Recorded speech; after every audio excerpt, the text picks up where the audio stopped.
Now, as the U.S.-Israel war with Iran enters day 8, let's take a quick recap of some of the latest developments that are coming in from West Asia. Explosions lit up the skies over western Tehran early Saturday as Israeli fighter jets carried out heavy strikes on the Iranian capital. Iranian state media reported blasts in the city's western districts. Israel confirmed it had launched a broad-scale offensive on government sites in Tehran.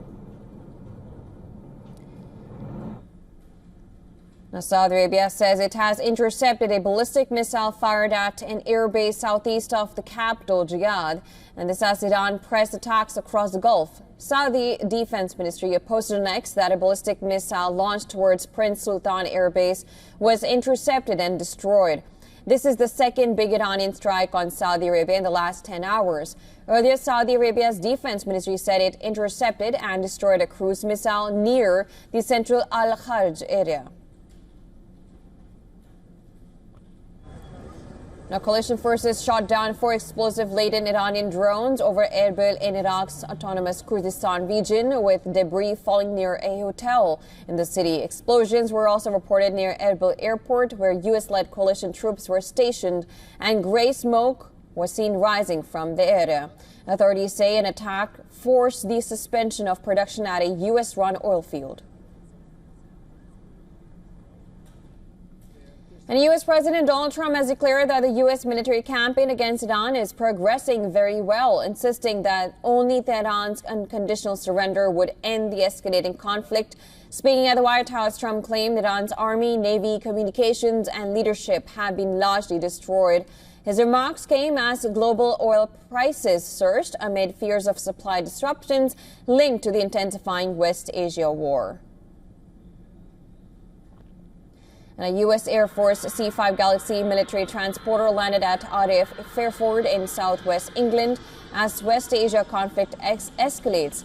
UK Prime Minister Keir Starmer has authorized American use of 2 British bases for what he has described as a specific and limited defensive purpose after initially rejecting involvement in the U.S.-Israeli war against Iran. Now, Houthi supporters staged a rally in Sana'a, Yemen, voicing solidarity with Iran and Lebanon as regional tensions rise. In a televised speech, the Iran-backed Houthi leader warned that his group was prepared to launch strikes at any moment, signaling a potential escalation in the conflict.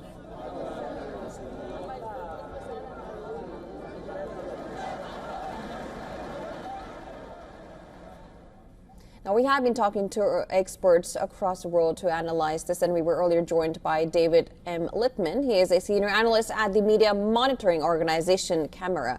Now, here's what he had discussed with us. Let's listen in. Well, quite simply because Hezbollah decided to join the war. You had both the United States and Israel, of course, urging Hezbollah to stay out of it. But Hezbollah is, at the end of the day, an Iranian organization. It has given its loyalty and commitment to the Ayatollah. And so when they launched rockets, restarting the conflict between Israel and Hezbollah, Israel decided it's no longer going to tolerate this game.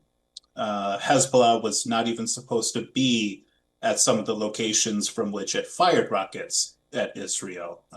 It was supposed to evacuate from all of southern Lebanon, south of the Litani River. And unfortunately, rockets were launched from south of the Litani River, showing that even the ceasefire deal it had agreed to, it was not following through. Well, it's a good question. Iran and its proxies have developed over the years a relatively sophisticated propaganda and information strategy. Unfortunately for them, I think the United States and Israel have both learned from this.